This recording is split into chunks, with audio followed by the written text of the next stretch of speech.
अस्सलाम वालेकुम। ABN news के साथ मैं हूं कोमल आरिफ। हेडलाइंस आप जान चुके हैं, बुलेटिन का आगाज़ करें और आपको बताएं। हुकूमत ने आवाम पर पेट्रोल बम गिरा दिया। पेट्रोलियम मसनूआत की कीमतों में बड़ा इजाफा। पेट्रोल और डीजल की कीमत में 55 रुपये फ़ी लीटर इजाफा। पेट्रोल की नई कीमत 321 रुपये 17 पैसे फ़ी लीटर हो गई। डीजल की नई कीमत 335 रुपये 28 पैसे फ़ी लीटर हो गई। पेट्रोलियम मसनूआत की नई कीमतों का इत्तलाक हो गया। पेट्रोलियम डिवीजन ने पेट्रोल और डीजल की नई कीमतों का नोटिफिकेशन जारी कर दिया है। आपको बता रहे हैं कि पेट्रोल और डीजल की कीमतों में बड़ा इजाफा कर दिया गया है। हुकूमत की जानिब से पेट्रोल की नई कीमत 321 रुपये 17 पैसे फ़ी लीटर मुकर्रर कर दी गई, जबकि डीजल की नई कीमत 335 रुपये 86 पैसे फ़ी लीटर मुकर्रर हो गई है। पेट्रोलियम मसनूआत की नई कीमतों का इत्तलाक आज रात 12 बजे से हो चुका है, जिसका नोटिफिकेशन भी बाकायदा तौर पर जारी कर दिया गया है।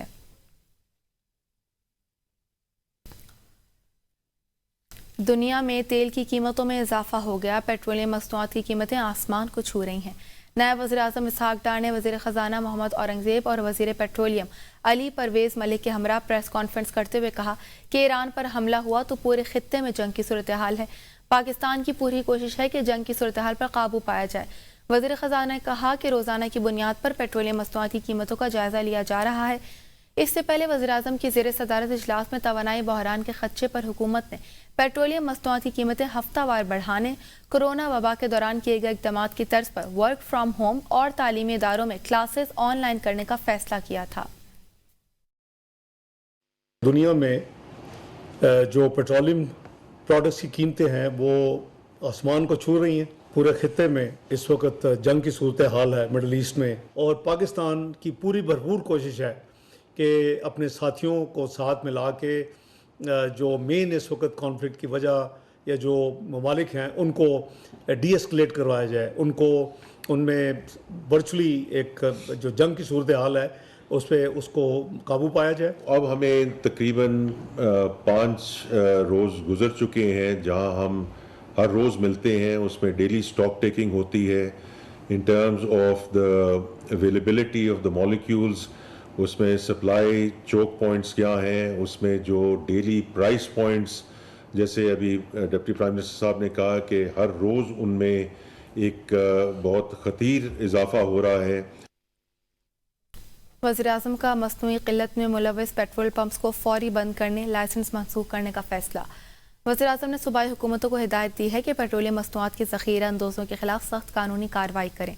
वज़ीर आज़म शहबाज शरीफ की ज़ेर सदारत पेट्रोलियम मसनूआत से मुतल्लिक़ आला सतह इजलास, वज़ारत पेट्रोलियम ने इजलास को खित्ते की बदलती हुई सूरत हाल के तनाज़ुर में पेट्रोलियम मसनूआत के ज़ख़ीरे के बारे में तफसीली ब्रीफिंग दी। वज़ीर आज़म ने हिदायत दी कि जो भी पेट्रोल पंप मसनूई क़िल्लत के इस मकरूह धंधे में मुलव्वस हो उसको फ़ौरन बंद किया जाए और ओगरा इसका लाइसेंस मनसूख करके कानूनी कार्रवाई करे। वज़ीर आज़म ने वज़ीर पेट्रोलियम को हिदायत भी दी है कि वो सूबों का दौरा करें और सूबाई हुकूमतों के साथ मिलकर पेट्रोलियम मसनूआत की बचत और उनके अवाम को बिला तातुल फराहमी के हवाले से लाएअमल और मनसूबाबंदी तैयार करें। वज़ीर आज़म ने हिदायत दी कि पेट्रोलियम मसनूआत की कीमतें नकलो हरकत से मुतालिक डैशबोर्ड्स बनाया जाए, जिसके ज़रिए सूबों के साथ रियल टाइम में डेटा शेयर हो और पेट्रोलियम मसनूआत की नकलो हमल की निगरानी की जाए। गवादर के इलाके और माड़ा के करीब मकरान कोस्टल हाईवे पर 2 गाड़ियों के दरमियान तसादुम हुआ है, जिसमें 7 अफराद जाँ बहक जबकि 8 जख्मी हो गए। SP कोस्टल हाईवे पुलिस के मुताबिक हादसा मनीजी के मकाम पर पेश आया।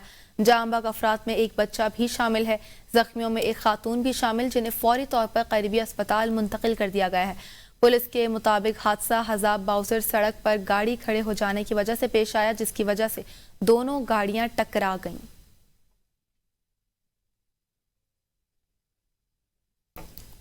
ट्रंप का ईरान से गैर मशरूत हथियार डालने का मुतालबा, कहा ईरान के साथ किसी किस्म का मुआहदा सिर्फ गैर मशरूत हथियार डालने की सूरत में ही मुमकिन है। अमरीका और इसके इत्तेहादी ईरान को तबाही के दहाने से वापस लाने के लिए काम करें। ईरान को इक्तिसादी तौर पर पहले से ज़्यादा मजबूत और खुशहाल बनाया जाएगा। ईरान के साथ किसी मुआहदे से पहले एक अजीम क़यादत के इंतखाब की ज़रूरत है, जिसके बाद ही किसी नए मुस्तकबिल की बात हो सकती है। इससे कबल ट्रंप ने इस ख्वाहिश का इजहार भी किया था कि ईरान के सुप्रीम लीडर को मुंतखब करने के लिए मुझे भी हिस्सा लेने का मौका दिया जाए, और वाज़ेह किया कि आयतुल्लाह खामनाई के बेटे को किसी सूरत कबूल नहीं किया जाएगा।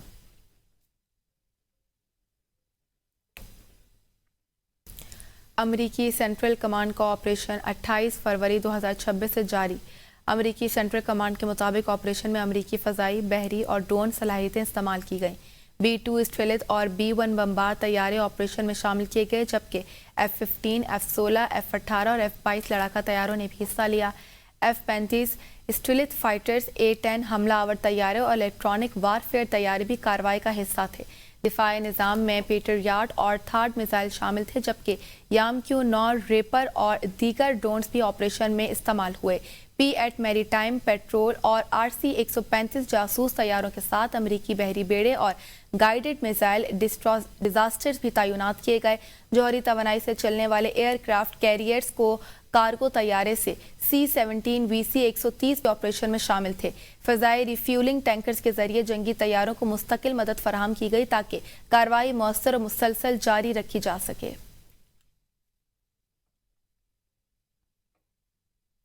وائٹ ہاؤس کی ترجمان کیرولائن لیوٹ نے کہا ہے کہ ایران کے خلاف جاری کارروائی مکمل کرنے کے تقریباً 4 سے 6 ہفتے لگ سکتے ہیں۔ ترجمان کے مطابق ان کارروائیوں کے لیے ہتھیاروں کا بڑا ذخیرہ موجود ہے۔ امریکی صدر ڈونلڈ ٹرمپ جلد وزیر دفاع سے ملاقات کریں گے تاکہ صورتحال کا جائزہ لیا جا سکے۔ ایران کی قیادت کے حوالے سے متعدد شخصیات پر غور کیا جا رہا ہے، جبکہ ایران کی فضائی حدود پر کنٹرول حاصل کرنے کی بھی کوشش کی جا رہی ہے۔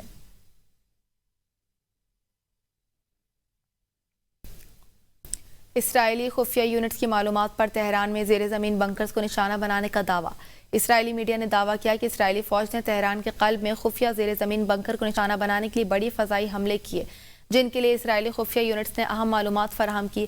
اخبار یروشلم پوسٹ اور دیگر ذرائع کے مطابق اسرائیلی فوج کے خفیہ یونٹس نے مبینہ طور پر ایسی خفیہ معلومات فراہم کی جن کی بنیاد پر اسرائیلی فضائیہ نے ایران کے سپریم لیڈر آیت اللہ خامنہ ای کی زیر زمین بنکر کو نشانہ بنانے کی کارروائی کی۔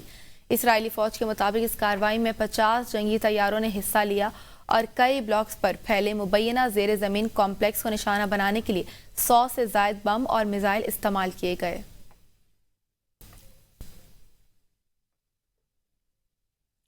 امریکی میڈیا نے ایران کے حملوں میں امریکہ کے بھاری نقصانات کی تصدیق کر دی۔ امریکی میڈیا اور سیٹلائٹ تصاویر نے تصدیق کی ہے کہ ایران کے میزائل حملوں میں مشرق وسطیٰ میں موجود امریکی فوجی تنصیبات کو شدید نقصان پہنچا ہے۔ اردن کے موقف پر نصب امریکی تھاڈ میزائل دفاعی نظام کا اہم NTPO-Y2 میزائل دفاعی ریڈار سسٹم ایران کے حملے میں تباہ ہو گیا، جس کی مالیت تقریباً $50 کروڑ ہے۔ سیٹلائٹ تصاویر میں ریڈار کے قریب تقریباً 13 فٹ کے 2 بڑے گھڑے دیکھی گئی ہیں۔